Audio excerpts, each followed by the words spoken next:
Good evening. I am Fia Stevenson. My life's journey has taken me from being a pediatrician in Soviet Russia to becoming a passionate supporter of Good Family Orphanage. I'm going to share a little of my story and then give you an opportunity to become a benefactor to children a continent away. I wish you could have been there. I wish you could have stood beside me as I had the first of many tuggings at my heartstrings. 30 years ago, my medical school classmates and I walked into an orphanage and had an experience that is so etched in my heart and my mind that it feels as fresh as yesterday. When we walked into the room, we were greeted by the children we had come to examine. I was not prepared for the reception. A dozen tiny boys and girls, ages 1 and 3, toddled toward us, faces smiling, eyes full of hope, and arms extended as if to say, "Choose me, choose me." As we conducted our medical exams, I glanced over to my classmate, Leor, who was holding a little girl on his lap. She looked into his eyes and with a big grin said, "Mama." I could hardly hold back my tears as I realized that these orphan children had no context for Mama. It was a scene I've never forgotten. Like all people who come into contact with abandoned children, I wanted to scoop them up and take them home with me.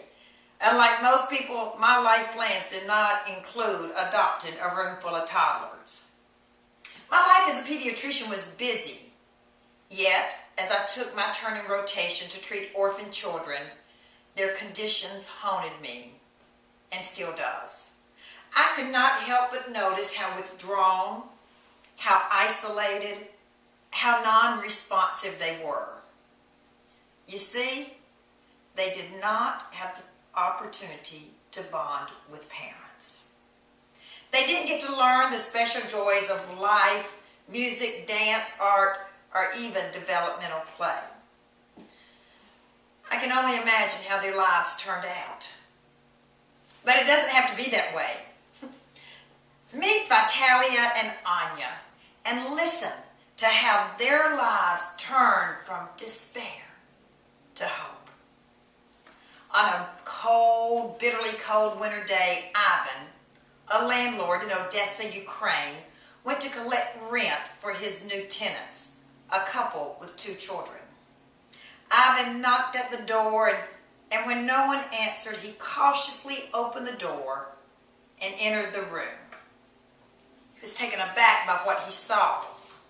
Instead of a furniture-filled apartment, he found the place completely empty, except for a frightened 7-year-old boy and his whimpering baby sister.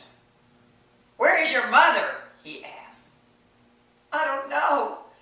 She's gone," he said and started crying. Ivan reached for the feverish baby and called for help. Because Anya was very ill, they went to a hospital, which quickly contacted Good Family Orphanage. 6 years later, Vitalia turned 13 and celebrated his bar mitzvah. Anya entered 1st grade and is healthy and happy.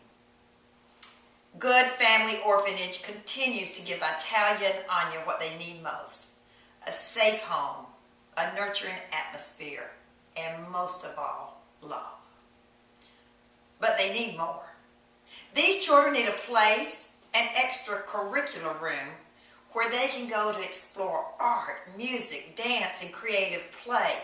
A place where they can learn to express their gifts and their talents. And because of you and other people like you, there is hope that this room can be built and the children can develop their creativity. 15 years ago, as I held my own son, my heartstrings were faintly tugged by the memory of children pleading, "Choose me, choose me." When I learned of the noble work at Good Family Orphanage, I was moved to contribute and moved to stand here tonight to give you a chance to contribute to make the creative dreams of children come true. I'm not an auctioneer. I'm not a speaker. I'm simply a person who's responding to the tugging at my own heartstrings.